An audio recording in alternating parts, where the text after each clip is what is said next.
I have found that when faced with really difficult circumstances, frustration, depression, anger, negative emotions that can take you to dark places, having a sense of humor is probably your best defense. When things get really, really out of sorts, really bad, you really need to be able to laugh. Because when you can laugh, you can let it all go. And so today, we're going to have a laugh. We're going to be talking about the topic that I don't think anybody ever talks about. We're going to get right into why men pay such a high price for male intimacy. And I'm using the word male intimacy as a substitute for another word that YouTube doesn't like. But we're going to get into it in depth. So let's talk about it. Yesterday, one of my commenters, one of my viewers sent me this email talking about how he had come across this intimacy course for couples. And it had been popping up in his feed, on his Facebook feed for a long time. So just out of curiosity, he thought he'd check it out. He wrote me an email explaining what he discovered, which I think in retrospect probably is exactly what we would expect. This intimacy course for couples gave a lot of instructions about how men can provide pleasure for women, but nothing on how pleasure can be given by women to men. So I found that to be super fascinating.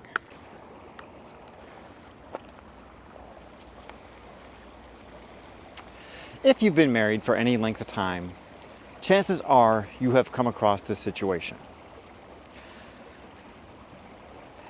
It becomes obvious to you, say between years 7 and 10, somewhere in that range, that your wife is not engaged in your intimate connections. She just kind of lays there like she's doing a chore, like she's a dead fish. That's what I like to call it, the dead fish syndrome. She's performing her duty. Now, this is the last stage of your interactions on an intimate level before she completely cuts it off, just FYI. So if you're going through this, the next thing you're going to experience is complete cutoff. So that's the next path. If you have spoken to her about this problem and you've tried to address it and try to find a solution for it, you've probably heard this argument. I need you to make me feel loved.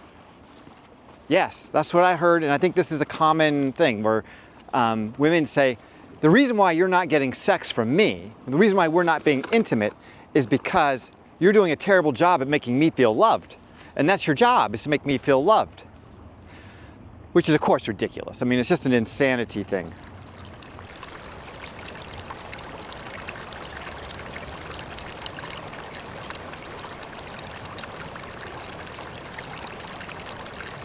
As we've discussed in many videos in the past, no person has the power to make any other person feel anything.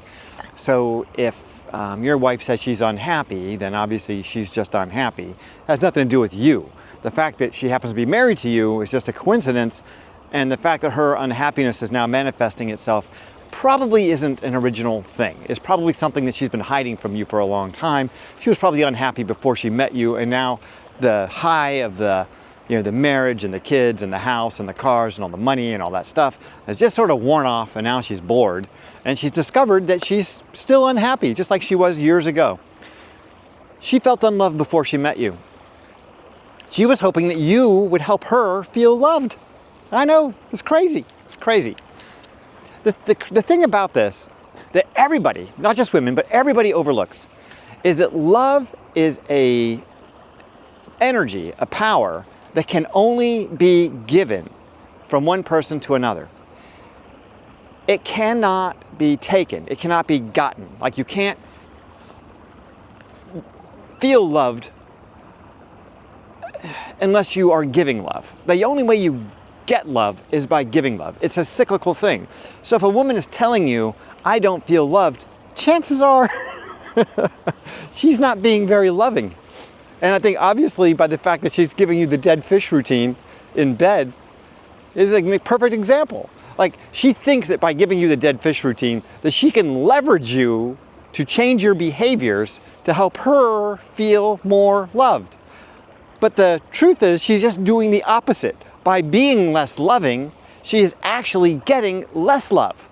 In fact, all she's going to get is you asking her, what can I do to make you feel more loved? Oh, can you empty the dishwasher? Can you take out the trash more often? Can you walk the dogs? Can you take the kids there and this? So you do all those things, okay? So you submit. Yes, that's what it is. You are submitting to her request to do all these things. And as men, you know, we want to be helpful. We're very helpful guys. We're going to chip in whenever we can. That's just the way we're made. So you're chipping in and you're doing all these chores that used to be her chores, now they're your chores. And guess what? She doesn't feel any more loved. No. So you buy her flowers, you buy her candy, you take her on dates, you do all the things that they say you should do in the books to make her feel loved. And you know what? She doesn't feel more loved. You know what happens? You feel more loving because you're giving her all this love. You are thinking of ways to be more loving. So you are literally being more loving all the time. So you are finding yourself more and more and more in love with her, and she's feeling less and less and less and less love from you. In fact, she's starting to resent you because you have submitted to her request to do all this stupid shit. And now you are putting yourself into that, that submissive role in the relationship. Now you are trying to win her over. You have now inadvertently put her on that pedestal. And now she's looking down on you and you're looking up at her and she's thinking, this guy's he's just not the right guy for me, you know? I don't feel loved, and now he doesn't seem to have any of the masculine qualities that I thought that he had, and you know, it just feels like this guy is like he's just sort of beta, you know? I don't feel the vibe anymore. Yeah, that's how that works out. There is a simple way to solve this, by the way, and we'll talk about that.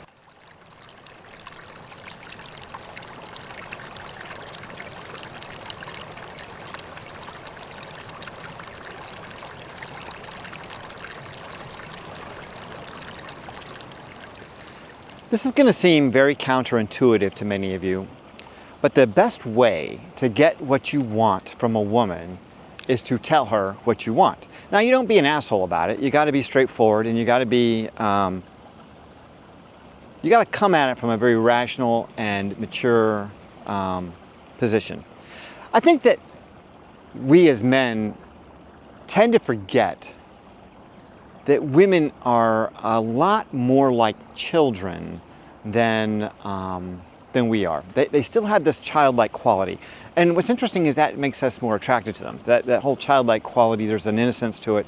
And that, quite honestly, is something that we find attractive. But that childlike quality requires some level of maturity, authority, and masculinity to kind of direct it, to provide the guardrails, if you will. It's sort of like the bumpers in a bowling alley to keep that ball rolling down the middle you do for kids. That's kind of what you got to do with women too. So you have to tell her what you want.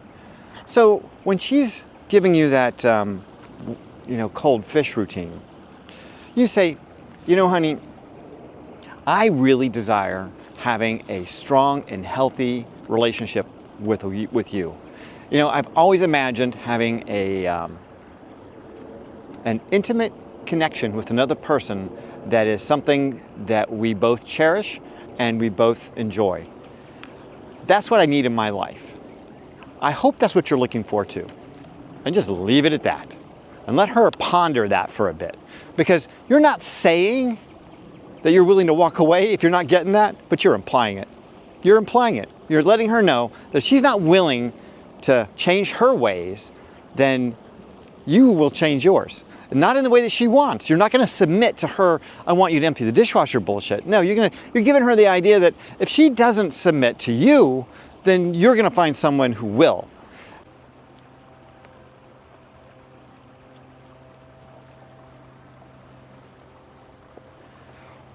Western society has enshrined women with all of this value, and we as men are guilty of it. We are part of society. This didn't happen to us. We, on some level, went along with it. So we're going to have to claw back some of our power here.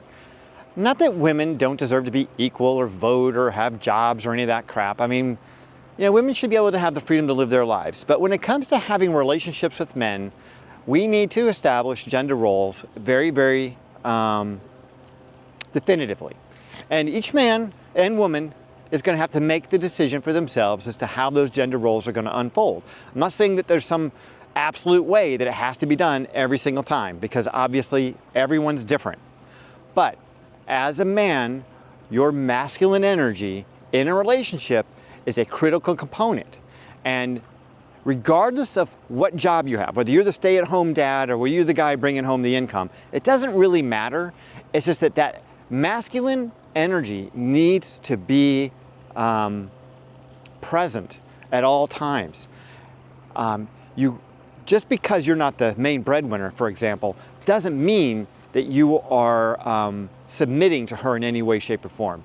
You must still have that level of authority. You've got to be those bumpers in the bowling alley to keep that ball rolling down the center. And if you're not, the bumpers come off and the ball goes all over the alley. You know, it's going to be a disaster. There's going to be balls flowing across here and there. She's going to go flying down the lane. Everything's going to go nuts. You've got to be the one that sets the boundaries, that sets the parameters, and lets her know what the limit is. It's like me putting Debu on a leash. He's a puppy. He's crazy. He wants to chase every animal, every person, every thought that he has. He wants to go and chase after it. The leash keeps him within my limitations. I can grant him freedom and restrict his freedom based on what I can see the risks and dangers to him and others are. And not to say that women are like dogs and, you know, your authority is like a leash, but there's a little bit to that. You know what I mean? By laying down the boundaries and the parameters of your relationship and who's got what role and who's going to be establishing the rules of this game, you as the masculine energy in this relationship must establish those rules. Because if you don't, she will. And if you're playing by her rules, you are going to lose. I guarantee it. I guarantee it, because that feminine energy and that, I know it's like an immaturity. I'm not sure exactly how to describe it, but there is a, there's a quality of impulsiveness and anxiety and high emotional reactivity about women that makes it really hard for them when you put them in this leadership role in the relationship. They often, and it's not always, but they will often lose their way. And that will lead to your relationship ending. So establish your masculine energy at an early stage, set the rules for the relationship, and just be clear about what it is you want. Don't allow her to be the one telling you.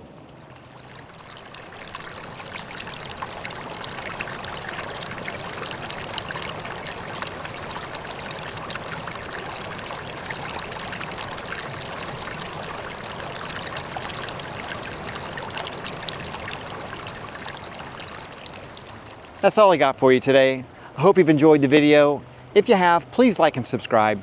And if you know somebody who's going through some difficulty in their marriage, maybe share this video with them. Maybe it'll give them a hand. Shooting these videos these days with 3 dogs is a lot more difficult. This is an 80-pound puppy, and he does not know how to walk on a leash. He's getting it, slowly but surely, but oh my gosh, he is a handful. Right now, he's completely wrapped the leash around all 4 of his legs, and I think he's gonna fall down. Anyway, I'll see you in the next one. Remember, stay healthy, and if you can, stay single.